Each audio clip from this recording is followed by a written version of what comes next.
Shalom Bapak Ibu, Saudara yang terkasih dalam Tuhan Yesus Kristus.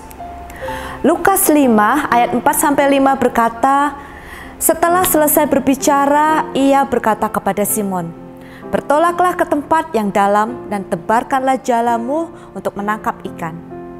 Simon menjawab, Guru, telah sepanjang malam kami bekerja keras dan kami tidak menangkap apa-apa.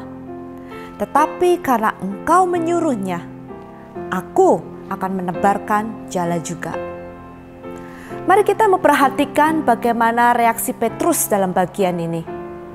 Petrus tidak berargumentasi dengan Yesus.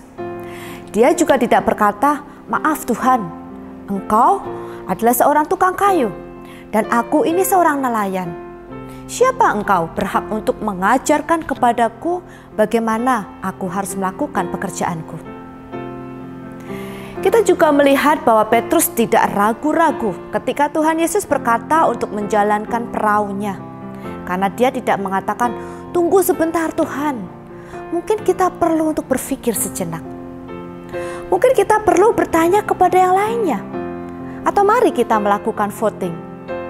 Atau bisa saja Petrus mengatakan, kita sudah sangat lelah sekarang Tuhan. Bagaimana kalau kita mencobanya lagi nanti? Lalu apa yang dilakukan oleh Petrus? Dia memberikan respon kepada Tuhan Yesus dengan ketaatan atau kepatuhan yang tidak perlu dipertanyakan lagi. Petrus menunjukkan ketaatan yang langsung atas perintah Tuhan. Bapak Ibu Saudara, saya tidak mengetahui apa yang sedang Tuhan minta dari setiap kita untuk kita lakukan sekarang. Tapi saya ingin memberitahukan kepada setiap kita bahwa ketidaktaatan akan selalu melukai kita. Karena kita akan kehilangan kesempatan untuk mendapatkan berkat dari Tuhan.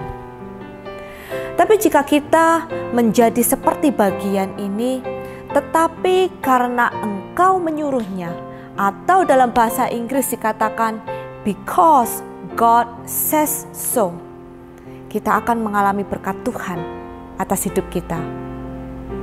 Perintah Tuhan tidak harus selalu perlu untuk bisa kita pahami. Tetapi karena Engkau menyuruhnya, kita hanya perlu untuk melakukannya dan dengan iman kita percaya kepadanya. Kiranya Tuhan menolong kita untuk menjadi orang-orang yang taat dengan ketaatan yang tidak perlu dipertanyakan lagi ketika God says so. Tuhan Yesus memberkati kita sekalian.